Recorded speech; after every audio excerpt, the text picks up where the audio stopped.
Audio test one.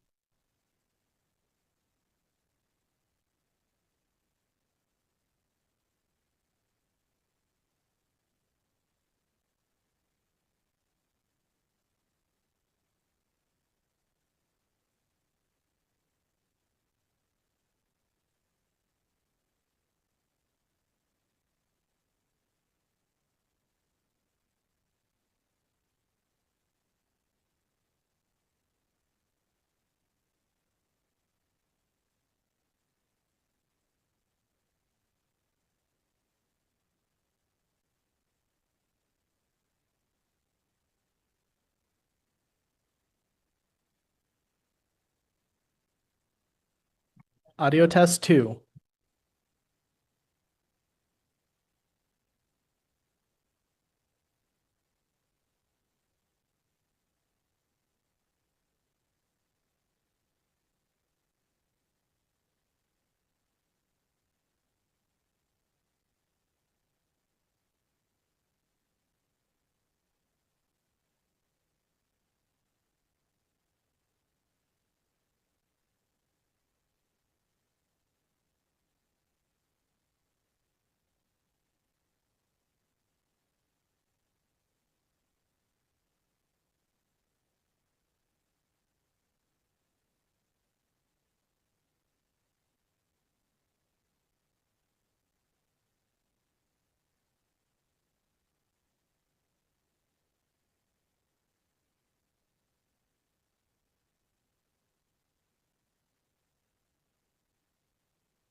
Audio test three.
Good morning, everybody. We'll start in 1 minute.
Good morning, everybody. We have a quorum, so we will begin. Welcome to the Built Heritage Committee meeting for October 6, 2025.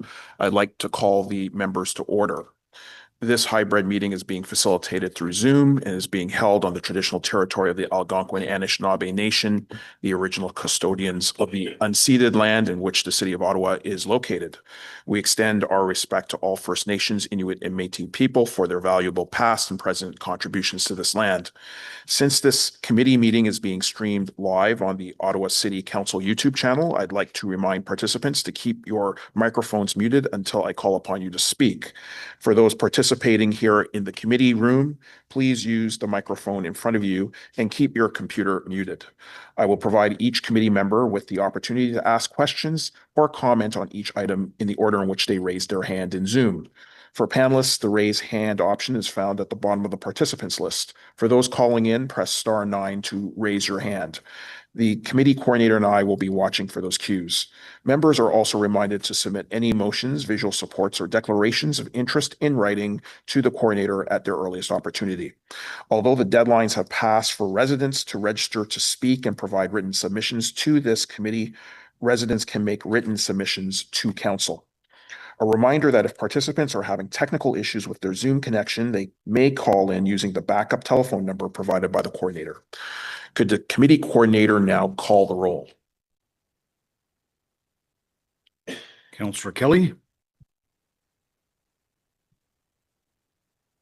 Councillor Leeper. Good morning. Councillor Droster. Here. Member Burns. Member Legault. Member Madigan. Here. Member Quinn. Present. Vice Chair Blunt. And Chair King. Here. You have quorum, Mr. Chair. Thank you so much. Are there any declarations of interest? Seeing none.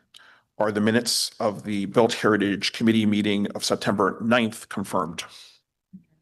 Confirmed. Thank you so much. We have a short agenda today, but all of the items require a presentation. So we might as well proceed with the first item, designation of the former Ellis House at 2400 Bank Street under Part 4 of the Ontario Heritage Act. We have a presentation from staff.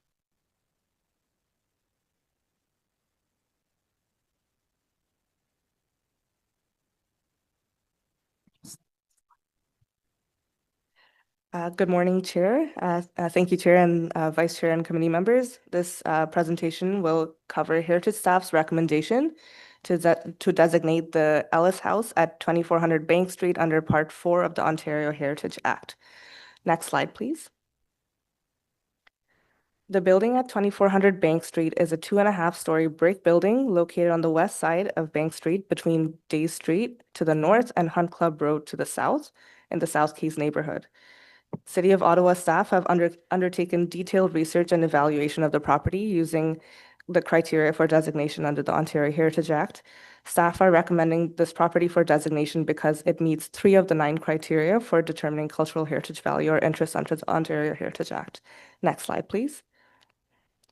The Ellis House was constructed circa 1877 and has design value as a representative example of a mid to late 19th century vernacular farmhouse with Gothic revival influences in rural Ontario.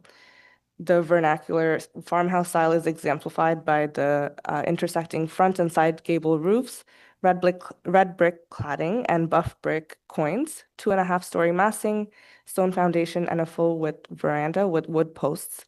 The Ellis House features elements of the Gothic revival style, including 2 brick chimneys with corbelling, a round arched window under the front gable, a dormer window, and bargeboard detailing on the gable ends, framed by a finial and pendants. Next slide, please. The Ellis House is associated with the theme of early rural settlement in the 19th century in Ottawa. The property is located in the former Gloucester Township. Prior to the construction of the house, the property was first owned by Peter Tompkins, who emigrated to Canada from Ireland in 1830 and acquired vast amounts of land. He was a prominent leader in the local community and served as the 4th Reid of Gloucester Township and as council member in the 1850s and 60s. Following his passing, the property ownership transferred to his son-in-law, James Ellis, and subsequently passed through the hands of two more generations of the Ellises who were farmers and prominent members of the local community. The Ellis House is one of the last remaining markers of the rural village of Elwood, which was established in 1904 and named in part after William Ellis, who was then the owner of the Ellis House. Next slide, please. The Ellis House is located on the section of Bank Street formerly known as Metcalfe Road. In the 1870s, the road was heavily used by farmers and merchants traveling from as far as Winchester, Finch, Matilda, Osgood, Russell, and St. Lawrence, buying and selling a variety of goods. Hotels and shops were opened up along Metcalfe Road to accommodate the many travelers. The tracks which run at the rear of the Ellis House date back to 1854, when the Bytown and Prescott Railway, the first railway into Ottawa, began service, initially transporting lumber and farm products, with passenger service shortly after. The advent of the Bytown and Prescott Railway was greatly beneficial for residents along the route, as those with properties along the tracks like Peter Tompkins were paid a sum, and the railway and stations were beneficial for dairy farmers like the Ellises, who were contracted by Ottawa Dairy for transporting and distributing milk cans. There were once several farmhouses built along this section of former Metcalfe Road. However, the Ellis House today remains one of the only well-preserved examples of a 19th century rural farmhouse in this part of Ottawa. In conclusion, the property meets 3 of the 9 criteria for designation, and staff recommend issuance of a notice of intention to designate the property under Part 4 of the Ontario Heritage Act. Thank you. Thank you so much for the presentation. We did receive correspondence from Laurier West LLP legal counsel for the property owner, as well as Heritage Ottawa, and we do have one delegation, Philip Osterhost from Laurier West LLP on behalf of the property owner.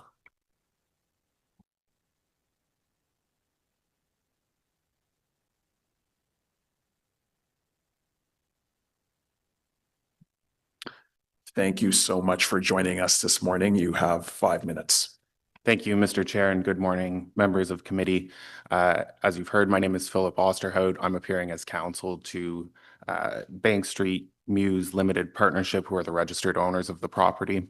And I'm here this morning to ask that the committee reject the recommendation that a notice of intention to designate the property be issued.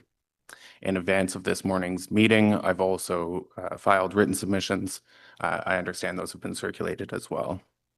I'm also joined this morning by Peter and Jason Anani, whose family has owned 2400 Bank Street for the last 50 years. Now, as we've heard, the property is proposed for designation because it meets 3 of the 9 criteria for determining cultural heritage value. However, there have been several alterations to the property that compromise the building's physical value as a representative example of its style. In particular, along the ground floor, all 4 of the original double-hung windows and raised brick hood surroundings have all been replaced. Stone stills have been replaced with cast concrete, and the windows themselves have been replaced with plain glass and again with thermopane glass. The work to replace the windows is particularly significant because it would have required the removal of brick cladding and the reconstruction of significant portions of the ground floor facade. Similar to the new windows, the brick chimneys are capped with a cement ring. And in particular, the chimney on the rear facade, which is identified as one of the defining features, is not original to the building, but is in fact a recent addition. Finally, the veranda is also not original to the building, and it deviates from the traditional architectural style through the use of the elephant foot bases. Now, the evaluation report also identified the building as meeting criterion 8, which is that the property has contextual value if it's physically, functionally, visually, or historically linked to its surroundings. The building as it sits today has been severed from that historic context. Physically, functionally, visually, the building no longer tells the story of the land. It's recessed from Bank Street, and the front yard is predominated by a gravel parking lot.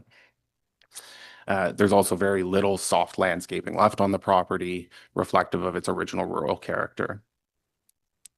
The property's surroundings are equally commercial. In the letter I've provided, there are some images taken further back that show the streetscape with a McDonald's to one side and a 5-story self-storage facility on the other. In our respectful submission, the fact that the building is oriented toward Bank Street is not sufficient to meet the contextual criterion for designation under Part 4 of the Act. So for those reasons and the reasons set out in our written submissions, Bank Street Mews opposes the recommended notice of intention to designate the property. With that said, however, Mr. Anani has indicated his willingness to work with city staff to prepare something in the way of interpretive panels that could be placed on the property that would tell the story of the farm and the Ellis family. Thank you for your attention. Subject to any questions, those are my submissions this morning. Thank you so much for your delegation and for your correspondence. Are there any questions for the delegation? Member Legault. Thank you. You mentioned that it was brick cladding, this building. Is it a wood frame structure with brick cladding, or is it actual structural brick? What? Is it like a three wide brick construction? It's wood frame construction. It's a stick frame structure with brick cladding? It actually added on some point after the original construction. Okay. Sorry, we can't ask, we can only ask questions of the delegate. And of course, that question can also be posed to staff. To staff, okay. I guess my next question, do you know much about the actual design of the house, or should I wait to ask staff? Apart from that, what's been raised this morning, I think it would be best to ask those Thank questions you. of staff. Thank you. Thank you. Are there any more questions for the delegation? Seeing none, thank you so much for your time this morning. Now questions to staff. Member Legault. Thank you. My apologies. I didn't read the whole report, so this could be in the report. My other question is just related to the chimneys. Are the chimneys still functioning in this like the actual original forms of heating, and are they condemned, the chimneys, or? Thank you. I wouldn't be able to tell if the chimneys are operating at the moment, but the chimneys were listed as heritage attributes because they do Yeah. factor into the style of the building. Yes, okay. And to your knowledge, is there any farming activity still happening at this site? To my knowledge, there is no farming There's no activity farming happening. activities? Thank you. Member Borns. Some of the photographs show a railway going close to the property, and I'm just wondering which property, where is the railway track? Is it behind the property, or is it across the South Keys Shopping Center? Thank you. Yes, the railway tracks are behind the property, so they're at the rear of the property on the west.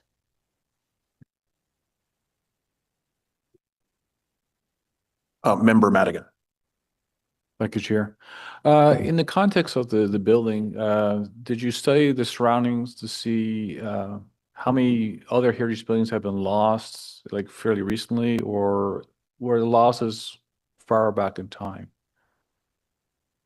Yes, so when I did take a look at the farmhouses that were in the area previously, they were lost somewhere in the 1850s and up till the 1900s, and those were recorded in historic newspapers.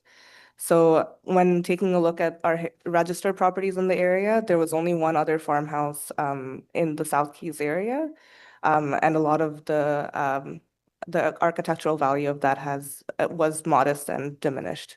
So this was the last remaining example of a 19th century farmhouse with these details. Okay, thank you. Thank you.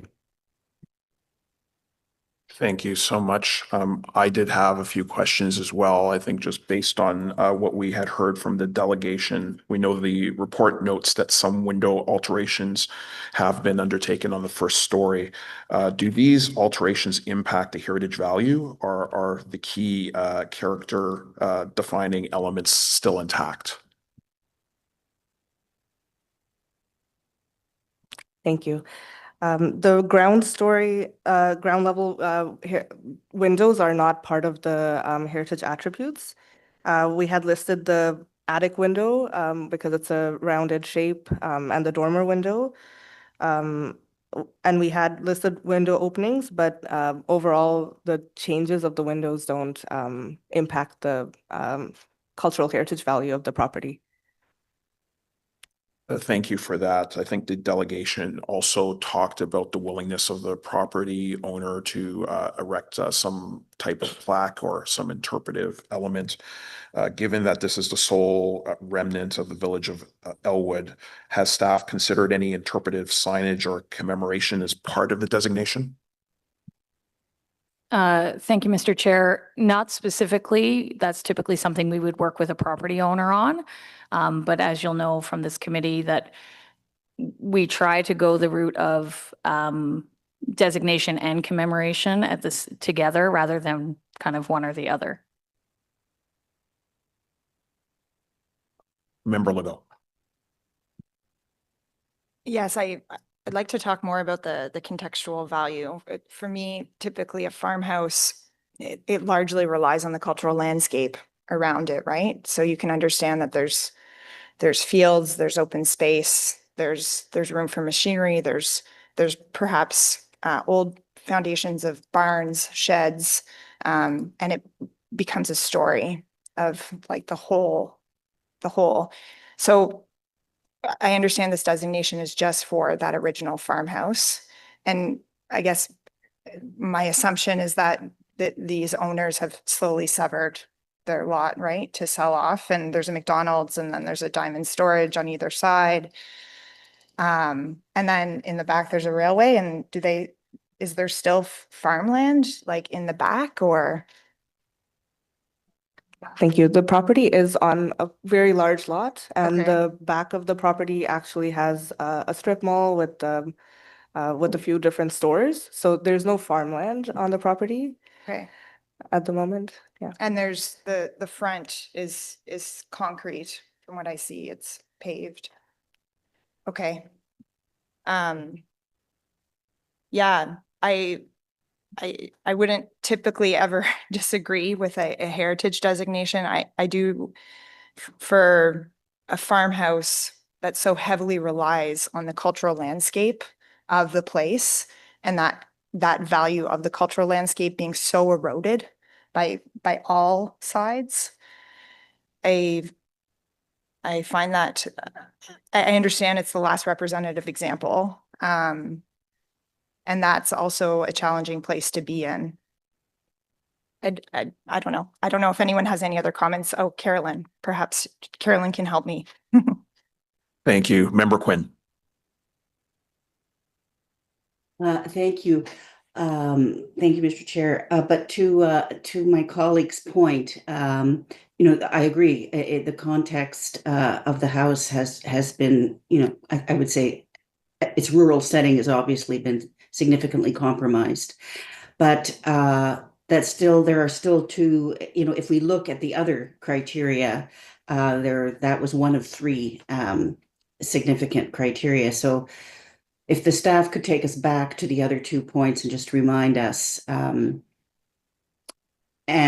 I can certainly appreciate that,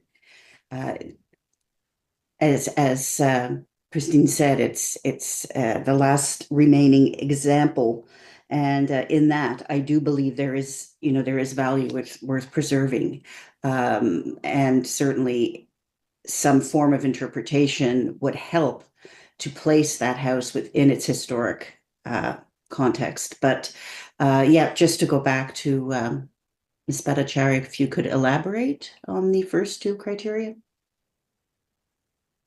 Yes, thank you. Yes, absolutely. So the first criteria that this designation would meet is that the property has design value as a representative example of a mid to late century vernacular farmhouse with Gothic revival influences. So this is a typology of buildings. The brick farmhouses were popular across Ontario around this time and were built with the Gothic revival style. And so the property reflects this through its form and its massing and its dichromatic brickwork, as well as its veranda, which I know has been said that it's not original, but it is compatible to the building and the type of buildings that were represented by farmhouses at this time. As well as its decorative features such as the bargeboard on the gable fronts, the finials and pendants. And the second criterion that this property meets is that it has historical value because it is associated with the theme of rural settlement in Ottawa. Again, as remaining as the last example of a rural farmhouse in this part of Ottawa. Staff believe that the property meets this criterion. Historically, also, the property was settled and farmed by 4 successive generations of descendants of Irish immigrants to Canada, and the property reflects that, while others have been demolished in this area. Okay. All right. Thank you. I appreciate that. Thanks very much. Thank you so much. Are there any other questions? Seeing none, I just wanted to thank Member Quinn for that clarification around the heritage considerations, and thank staff for the work that has been undertaken on this file. We know that the Ellis House represents an increasingly rare piece of Ottawa's rural heritage. As our city has grown and developed, these tangible connections to our agricultural past have steadily disappeared. This property is one of only 2 19th century farmhouses remaining in the entire South Keys neighborhood. But this building is more than just an architectural survivor. We know that staff, especially in this term, has really undertaken a remit by this committee and council to tell stories of our community as well through the designation process. And I think that this property does tell an important story about the settlement of Gloucester Township, about the Irish immigrant families who cleared and farmed the land, and about the small rural communities that existed here long before suburban development. So I really want to thank staff for the work that's been undertaken on this item, and I will be supporting this designation. Seeing that there are no other hands up for comment or questions, is this item carried? Carried. Thank you so much. So this report will be submitted to council on October 22nd, 2025. Our next item is Wellington Street West in Hintonburg Heritage Conservation District Feasibility Assessment, and we have a presentation by staff.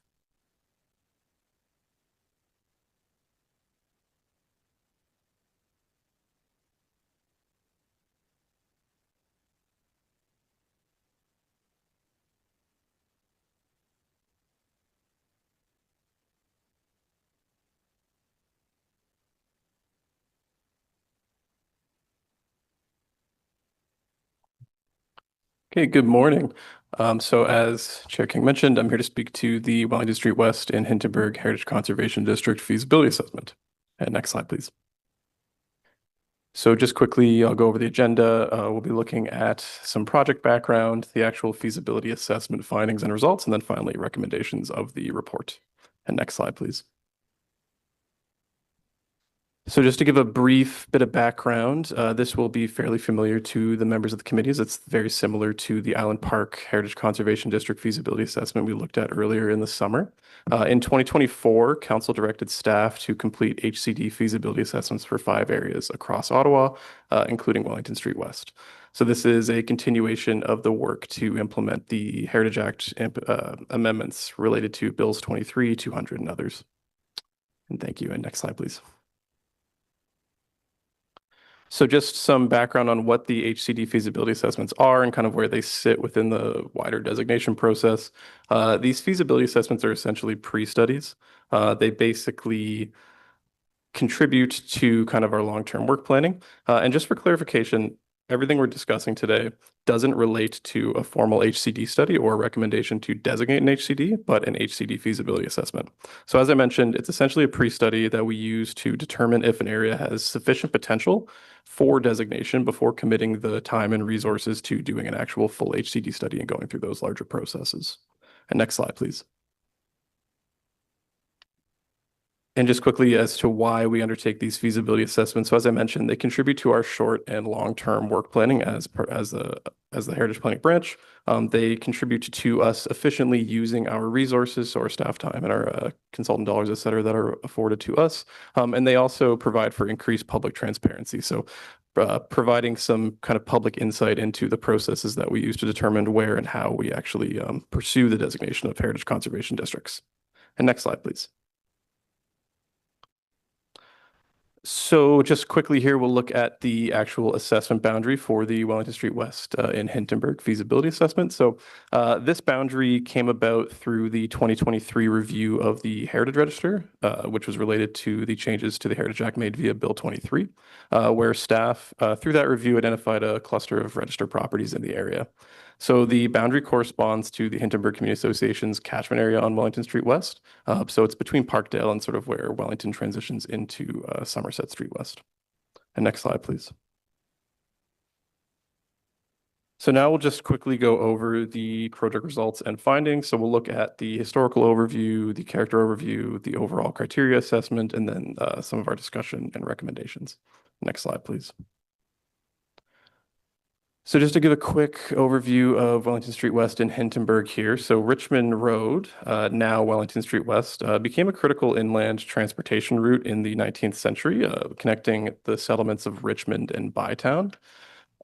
Later on in the 19th century, villa estates with farms and residences began to appear on that route, followed by some businesses like taverns, hotels, etc. Industrial jobs kind of related to the river, such as railways and mills, soon followed, and the first subdivision of some of these villa estates into actual residential lots occurred around 1874. On the right there, you can see an image of Nepean Township from the historical atlas of the county of Carleton in 1879, and you can see some of those earliest subdivisions starting to appear. And next slide, please. So later on in the 19th century, the village did incorporate Hintonburg incorporated as a village by 1894. Part of that was as a condition to extend the Ottawa Electric Railway streetcar. So it separated from Nepean Township and became an independent village. At this point, Hintonburg had established itself as an industrial suburb with a lot of manufacturing and railway-related employment. So with this, the village began to shift a little bit into more of a streetcar suburb for Ottawa, which was its next door neighbor at the time, pre-annexation in 1955. And we began to see some kind of demographic shifts in the area. So north of Wellington Street West was occupied predominantly by a lot of laborers who worked in those manufacturing and industrial roles. South of Wellington, we saw a lot of civil servants, skilled tradespeople, et cetera, who commuted into the city. On the right-hand side there, you can see the actual original plan of survey for the village of Hintonburg from 1894 and one of the Ottawa Electric Railway streetcars. Next slide, please. So now we'll take a look at the character overview. So the role of the character overview within the feasibility assessment is just to look at the physical characteristics of the street, determine its overall character. So Wellington Street West is a traditional commercial main street. It features predominantly commercial building typologies with a bit of a mix of institutional uses and some residential throughout as well. There's a mix of architectural styles, predominantly vernacular with influences of Edwardian and Italianate architecture predominantly. As well as a large range of building and streetscape integrity. So on the right, you can see some of these kind of stronger examples of commercial architecture in the area. Some of these are fairly intact buildings, very strong kind of street wall and streetscape characteristics here. And then next slide, please. But you can also see that the street is largely typified by this kind of broad range of building types and typologies. So we do see a lot of buildings and properties where there's been significant alterations or demolition or loss over time. A lot of buildings have been either significantly altered or removed entirely. And while some of these remaining buildings are appropriate either in terms of scale or typology, et cetera, there's a fairly large impact from these buildings on the streetscape, which significantly impacts the area's overall character. And next slide, please. So now we'll just take a look at the actual assessment that the feasibility assessment undertakes. So we take kind of a two-pronged approach here. We look at the character overview, which, as we discussed, looks at kind of the architecture, the consistency and integrity of the different properties in the area, as well as a review of the criteria under the Ontario Heritage Act for designation. And then we take those together to actually form our final recommendations. Next slide, please.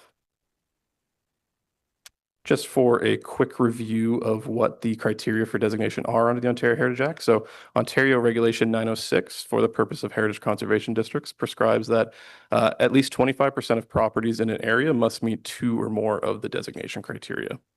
And next slide, please. So what we do as part of these feasibility assessments is we look at the entire area, so all the properties in its entirety, and we estimate the potential to meet that 25% threshold for each of the individual criterions. And then we give that a score of low, medium, or high. And those results actually inform the final recommendations for the feasibility assessment to determine if we think there's sufficient potential to designate in this area.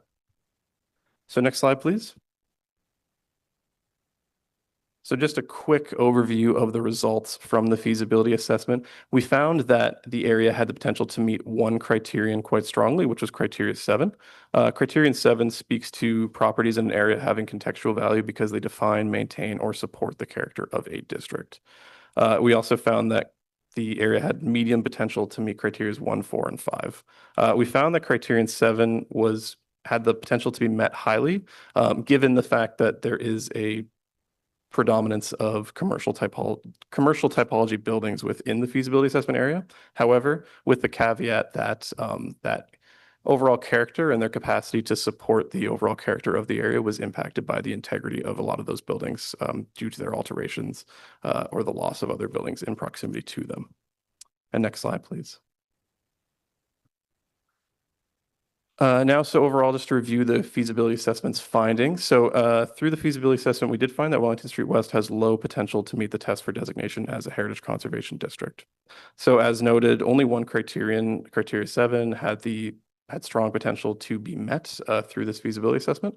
And we did find that the integrity of the streetscape kind of limits the potential effectiveness of HCD policies or guidelines. So when looking at the area as a whole, we did find that given the condition of many of the buildings, actually applying the sort of policies and guidelines that would be common in an HCD wouldn't necessarily have strong effectiveness across the area because so many of those buildings were already significantly altered or lower integrity. In addition to that, many significant buildings within the HCD feasibility assessment area are already designated under Part 4. And there are a number of properties that did have strong potential to be designated under Part 4 of the Ontario Heritage Act. So there was the potential for some duplication of conservation efforts in those ways. Next slide, please. So on that note, the feasibility assessment did find that additional Part 4 designations of some of those significant properties would strongly support conservation efforts in the area. In addition, expanding beyond the Part 5 Heritage Conservation District approach gives the possibility to actually look outside of those HCD boundary or potential HCD boundaries and recognize some of the properties that are both north and south of Wellington Street West, which do speak to some of the more broad and diverse histories of the area, as opposed to just focusing on Wellington Street West. In addition, there would be some opportunities, we thought, for interpretive installations, which could support kind of connecting some of those more disparate elements across the Hintonburg neighborhood with some of those potential designations. So in conclusion, and next slide, please. We do have a number of recommendations coming out of this feasibility assessment. The first being to direct staff not to undertake a Heritage Conservation District study for Hintonburg. Second is to direct Heritage Planning staff to evaluate a number of properties for designation under Part 4 in consultation with the Hintonburg Community Association and individual property owners. And a list of those properties is attached to the staff report. And finally, to direct Heritage Planning staff to engage with the Hintonburg Community Association, residents, and the Ward Councillor's office to consider opportunities for interpretive installations or other programming related to the history and heritage of Hintonburg. And next slide, please. And just finally, the Community Association and the Ward Councillor's office are both aware of the recommendations of this report. And that concludes this presentation. Thanks very much. Thank you so much for the presentation. We did receive correspondence from Heritage Ottawa as well as the Hintonburg Community Association. We do not have any delegations registered for this item. So questions to staff? Comments? Councillor Lieber. Just wanted to give other folks a chance. So I agree with the staff recommendations. I moved to Hintonburg in probably 1999. It is a weird and wonderful place. And I am of two minds with respect to the staff recommendations. On the one hand, I never want my neighborhood to change. I read the media this weekend that quoted John Thompson at the Record Center. And if I could, I would designate John Thompson at the Record Center as somebody worthy of heritage protection in our neighborhood.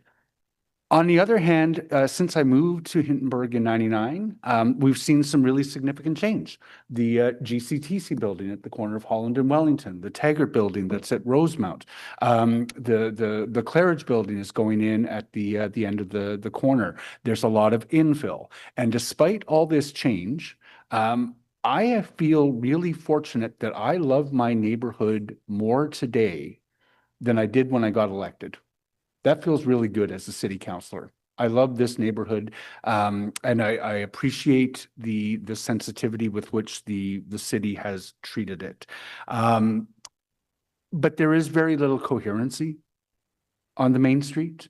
I think there are some really key buildings that need to be protected and protected ASAP. The Elmdale Tavern is a treasure that needs to be designated as quickly as possible with its ladies and escorts door. I love that still. It still has its ladies and escorts door. So at one point in Ontario's Victorian liquor laws, that was a requirement. We'll get to protecting those key properties faster if we pursue a process of individual designations.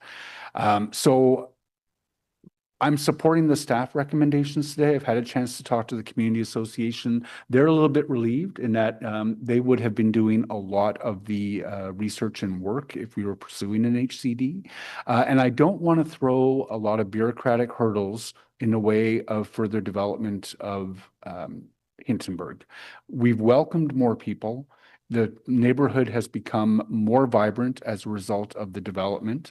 And so I'm not seeking to throw a bunch of heritage hurdles in that path. So I'm really keen to start working with the Heritage Department on some of those individual designations. We know that development is coming fast and furious to my neighborhood, but today I'm going to support the staff recommendations. Thank you. Thank you so much, Councillor Leeper, and apologies to yourself as well as Member Madigan. There was just mixed communications, and we didn't realize that Linda Hode from Heritage Ottawa did want to delegate, so we'll give her the opportunity to do so. Apologies, and it's always great to hear from you, Linda. While Linda's coming to the mic, I also just want to say a quick thank you very much to Heritage staff and to all the staff who were responsible for the opening of the Hintonburg Pump House last week. That is a delightful spot. I visited a couple of times over the past week, and it is already very busy with people checking it out. So thank you very much for that. And I have to second that. It was a wonderful opportunity that we had to open and make remarks at the new, I shouldn't say new, but at the pump house facility that has been opened to the public. And I think it really demonstrates an excellent partnership between staff and many of the people who worked on the restoration. It will be a crown jewel on our riverfront. So thank you as well for the work that was undertaken there. And now, Linda, we're ready to go. Thank you. I'm actually wearing my Hintonburg hat right now, not my Heritage Ottawa hat. I'm speaking actually on behalf of Jean Inch, who sent, I sent in the letter she had prepared. She's circumnavigating Newfoundland, so she couldn't be here. Jeff Leeper, my counselor, has stolen most of my thunder, so I will be very brief. We agree with the staff proposal to designate individual properties on Wellington Street as well as elsewhere in the community, and we agree that this will move ahead much more quickly than a Heritage Conservation District study. And it will allow us to tell many more stories about Hintonburg, which has lots of interesting stories, I can assure you. We also appreciate the willingness that the staff has expressed to expand on or modify the list of properties that are in the report. I already have several to add to the list, so we'll be in touch. And I do have one small caveat. Staff have a lot more faith in the heritage protection provided by the official plan and secondary plans than I do. I guess I've become very cynical. However, we will be holding their feet to the fire and counting on staff to really make those plans work for protecting our heritage. And I also just want to add one more chance to publicize Hintonburg. Heritage Ottawa's lecture next week, the 15th of October, is in fact a series of presentations by students in Peter Kaufman's History of Architecture class about Hintonburg. You're all welcome to join. It's free. You go to the Heritage Ottawa website and register. Thank you. Thank you so much. Are there any questions? Councillor Leeper. So thank you for that, Linda. And can you send me the Peter Kaufman event? That sounds excellent. Can you unpack a little bit more for me the relationship between the OP and heritage protections that you're hoping to see? I think that's important to pursue. Well, I guess it's what I have seen, not necessarily in Hintonburg, but in other heritage projects or designations, and the amount of I guess it's partly what happens as it moves through to planning committee more so than what happens here at this committee, although this committee can have an important role as well. It's not very clear, I don't think. It's not clear to me, and I don't interpret what those plans say in the same way as this committee and or planning committee and council interpret them.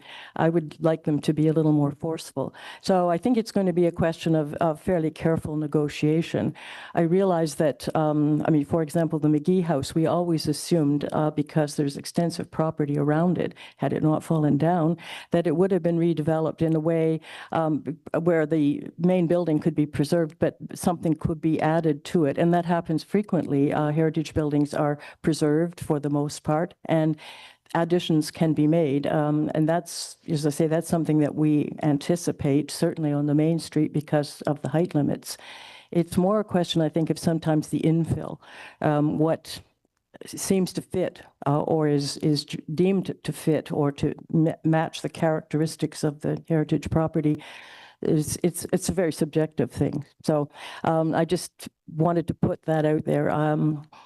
It's protection, the Heritage Conservation District designation, I think, would have provided probably more protection from some of those things, but it's just not, it wouldn't work. I mean, we want the individual protection, and we'll struggle with the official plan and secondary plan issues.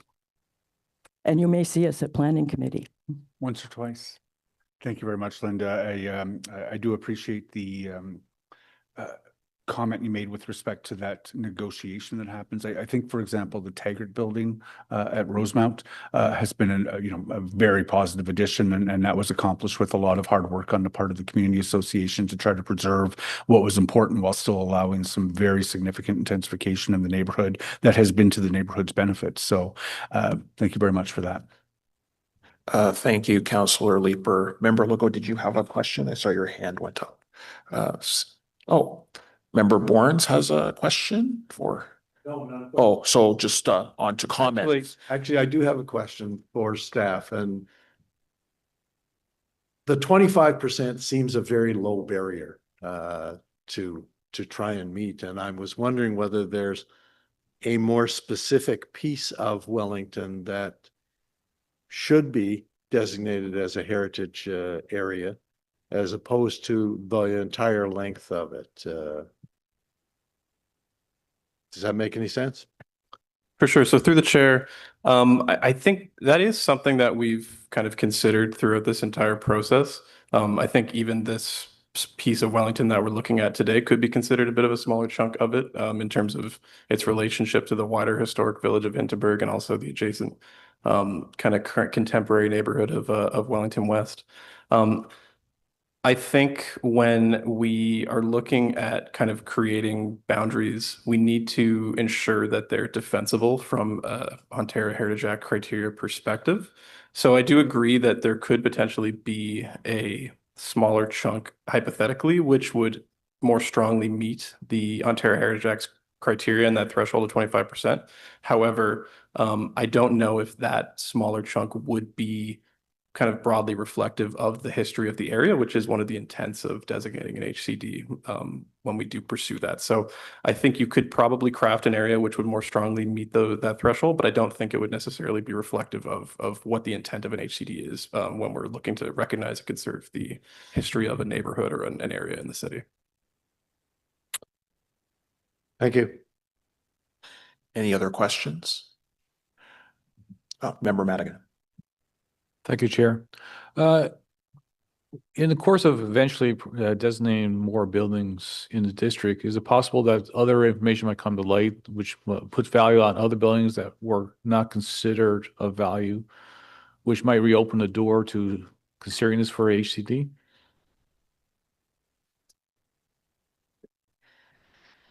We're always open to new information is what I would say. The Heritage Act even contemplates that. It contemplates that, a decision made at one point in time can change based on additional information being discovered. So certainly, I don't expect that will happen, but it certainly could if we found some very important information that we're not already aware of. And I think through that sort of analysis of the list of the potential Part 4 buildings, we may find out things we didn't already know. Yeah, the reason I'm raising this is that I'm thinking in Montreal, there's a Saint Laurent Boulevard historic district where the buildings have changed over time. So, there's some level of cohesiveness, but there's a lot of change, but it was still designated as a historic district because of the sort of cultural value, the intangible values of what people associate with that boulevard. I recall doing a project there where one of the storefronts, you could see through the building, it had been expanded and changed at least 3 different times. We had a project to redo the facade, but it was still falling within sort of the criteria of the district. But it's something to consider because the idea of the intangible here of how people value living in this part of Wellington Street is quite different from other parts. And how do you preserve that or without sort of stagnating at the same time?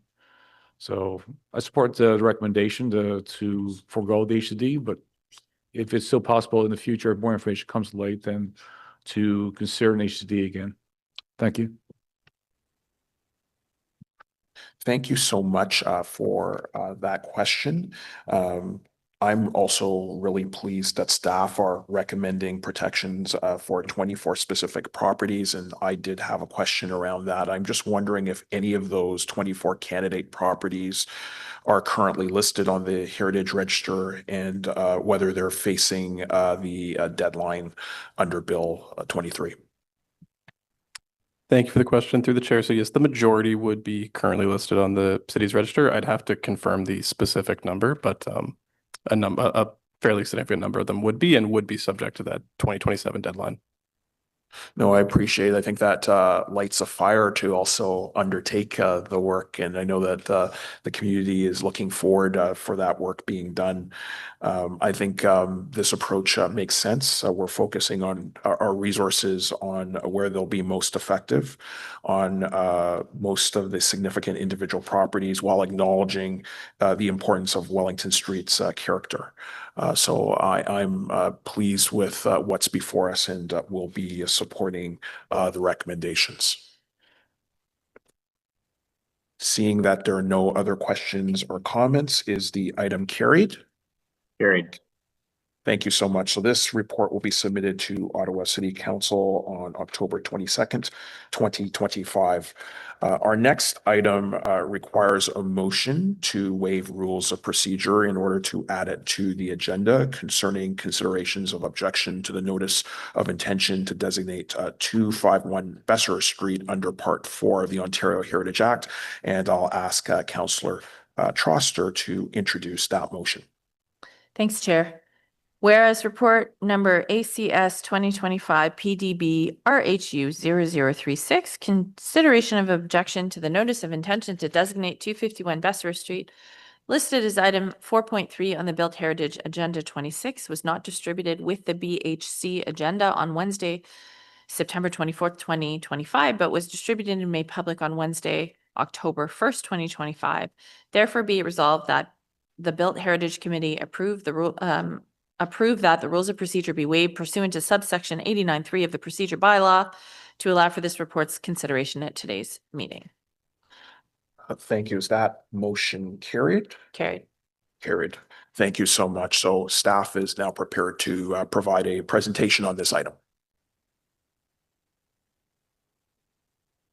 Thank you, Mr. Chair. I'll just wait for the slides to come up.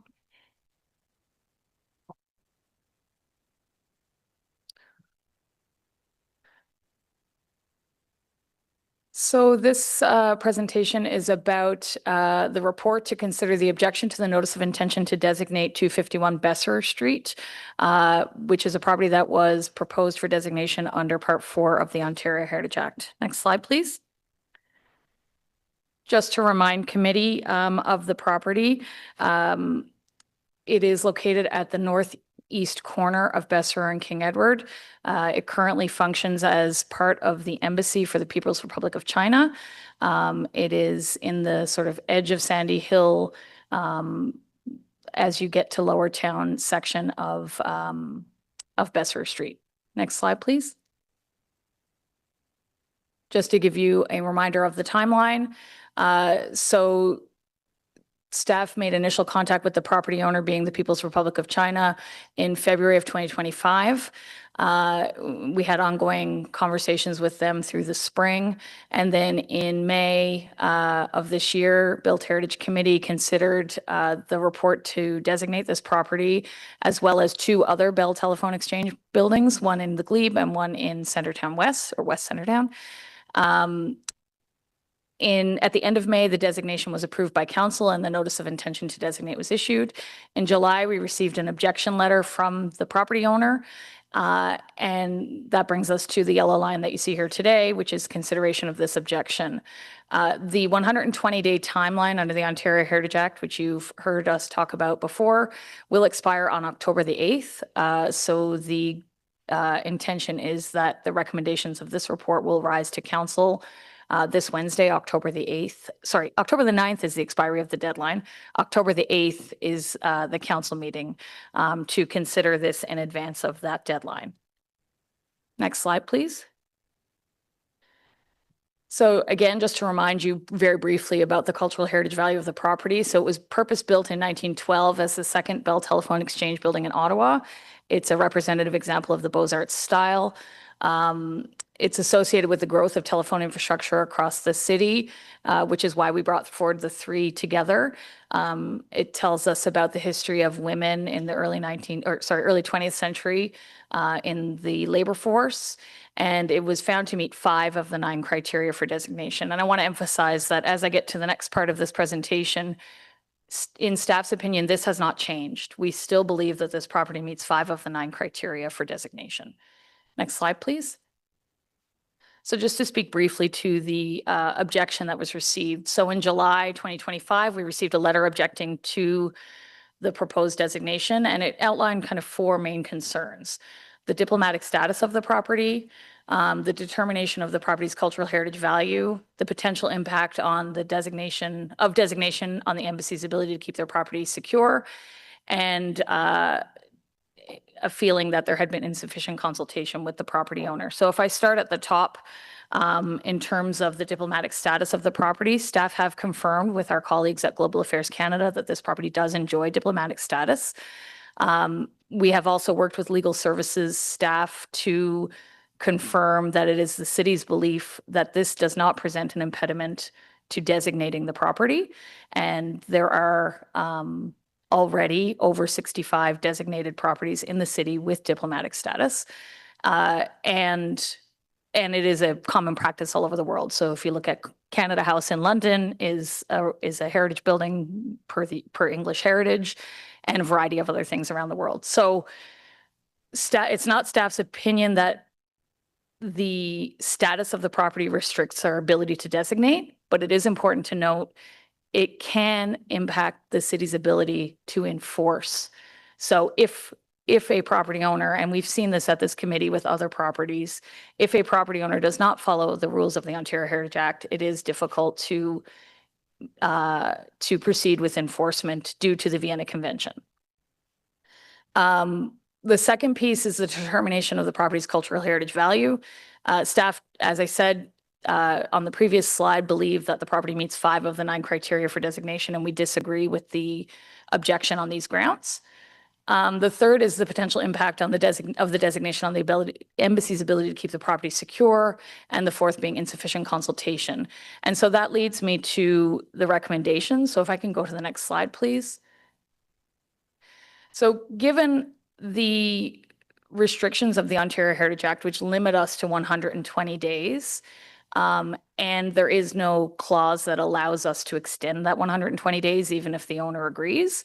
At this time, in order to allow for further discussions with the property owner to try to resolve some of their concerns about the proposed designation, staff are recommending that at this time, the notice of intention to designate 251 Besserer Street be withdrawn, and that committee and council direct staff to continue consultation with the property owner with the assistance of our colleagues at Global Affairs Canada, who have generously offered to assist in helping to try to resolve some of these concerns, and that this report be forwarded to the October 8th meeting of City Council in order to meet the statutory timelines. I'm happy to answer any questions that committee members may have. Thank you so much for the presentation. We did receive correspondence from Heritage Ottawa. There are no delegations on this specific item. Are there any questions to staff? Councillor Lieber. So we wouldn't withdraw the notice of intention to designate ordinarily when a building meets 5 of the 9 criteria. Are we extending a special consideration to a foreign government in this case? Like, why? I'm struggling to understand why we would withdraw the notice of intention to designate. I'm thinking about properties in my ward, 501 Cole, Saint Francois d'Assise, where we fairly quickly dispensed with their objection and maintained our intention to designate. Why are we making an exception here? Through you, Mr. Chair, I think there's a couple of things. One, I think the diplomatic nature of the property does create longer conversations with property owners. So it's with the local representatives, and then it's with the home country, and then sometimes there's liaison through Global Affairs Canada. So in this instance, it really is like a time crunch where we're trying to get to a point of not just maybe resolving the concerns, but also helping the property owners understand the implications of designation, which has been a bit more challenging in this instance. And so it is staff's opinion that given the diplomatic status of the property, it is more complicated than, it may not be more complicated on paper, but in reality, it's a bit more complicated than when we're dealing with an individual property owner rather than a foreign government. And I should say, and I didn't say this in the presentation, I should say that the withdrawal right now does not preclude this committee or council from designating this property in the future. If we were to proceed with the notice of intention to designate, I think their next step would be an appeal to the OLT. That's correct. If council were to pass a bylaw on Wednesday designating this property, it would trigger a 30-day appeal period for an Ontario Land Tribunal hearing. And what's your confidence that we would win that appeal? Sorry? What is your confidence that we would win that appeal, that the OLT would sustain a decision by council to designate? I'm not sure I can speak to that. I don't know if legal services staff would like to chime in. Through you, Mr. Chair, this property meets several of the criteria under the regulations. So there's a fair degree of confidence there, and we would defer to staff's recommendation and that the criteria are met. Yeah. Okay. Thank you. Member Madigan. Thank you, Chair. Similar question. I think it's already answered, but that's if this doesn't come to an agreement, the process to designate can still happen and probably will happen. Correct. If we don't, as I said, withdrawing this notice doesn't prevent us from issuing a new notice in the future and starting the process all over again. It is staff's perspective that the property meets 5 of the 9 criteria for designation. Yeah, thank you. In my career, I've worked on a number of commissions or embassy properties, and generally the country is accommodating to the local situation and heritage and respect to heritage guidelines, and work with staff usually. So hopefully an agreement can come about with further discussions with the Chinese embassy. I'm sure it can, based on sort of history with other countries and their embassies here in Ottawa. Thank you. Councillor Troster. Thank you. I just wanted to say I'm supportive of the motion because I understand negotiating with a foreign government is not easy, but I will say we have a consistent problem, specifically in my ward and also in Councillor Plant's ward, of sometimes derelict or abandoned embassy properties where we can't get them to comply with basic property standards, and it's very hard to deal with a foreign government, right? So there's the abandoned Syrian embassy. I hear about them all the time, right down to like their weeds getting out of control, rats, like buildings falling apart. So I'm okay with this for now, understanding it's something that we're going to reintroduce. But I did just want to comment that this is a consistent problem for neighborhoods that do have a lot of foreign governments that own property, trying to figure out how to deal with demolition by neglect for buildings that have been largely abandoned by foreign countries. And there's no easy fix. So anyway, hopefully this will lead to better dialogue and a better maintenance of the property. Thank you. Thank you, Councillor Troster. Member Quinn. Thank you. Question for staff. I'm assuming this building is on the register? Through you, Mr. Chair, yes, it is. So in terms of a timeline of dealing with this property, we wouldn't want it to drag on past the important deadline of making sure that properties on the register are designated before they turn into a pumpkin, so to speak. So are you confident that of the timeline in that regard? Through you, Mr. Chair, yes, the goal would be to have this dealt with one way or the other before the December 31st, 2026 deadline in the Ontario Heritage Act. Okay, great. Thanks for confirming that. Thank you. Member Legault. Yes, to Councillor Trostner's point, is there any evidence at this building of neglect and urgent maintenance required? No, the building is still being used. They have had they have raised some concerns with graffiti and things like that by virtue of where it's located, I think. But no, the building is still operational and appears to be in generally good condition. And how long has it's the the Chinese embassy? How long have they had diplomatic status of this building? Okay, it's okay. I They've just owned it wondered- for quite some time, though. Okay, thank you.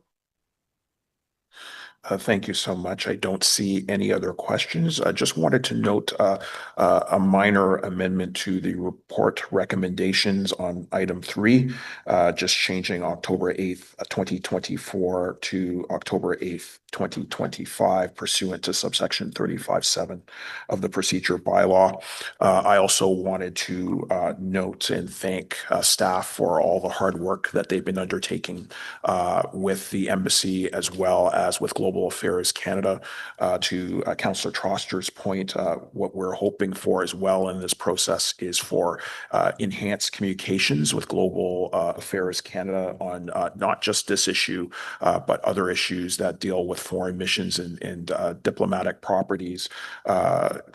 Pursuant to the challenges that I know that you have faced, that Councillor Plant has faced, and in fact that I have faced in areas of Rockcliffe Park is very important.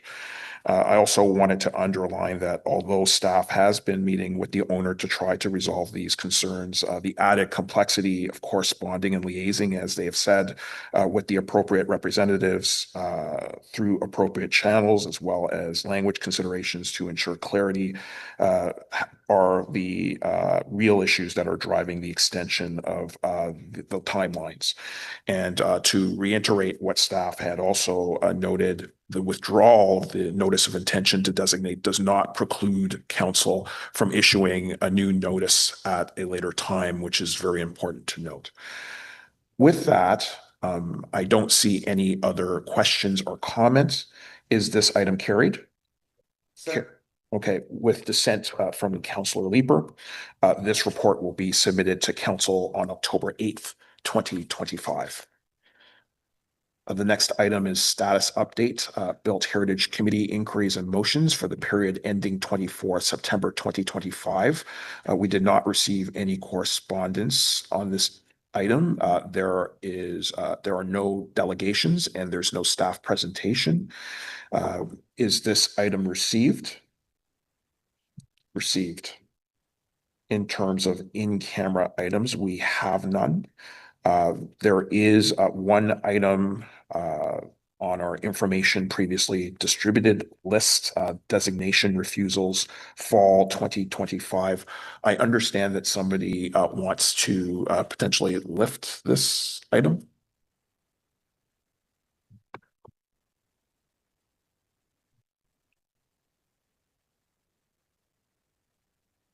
Seeing that there is an interest in lifting this specific item, are there any notices of motion? Seeing none, are there any inquiries? Seeing none, is there any other business? Seeing none, we are adjourned. The next meeting of the Built Heritage Committee is Monday, November 10th, 2025. Thank you. Thank you.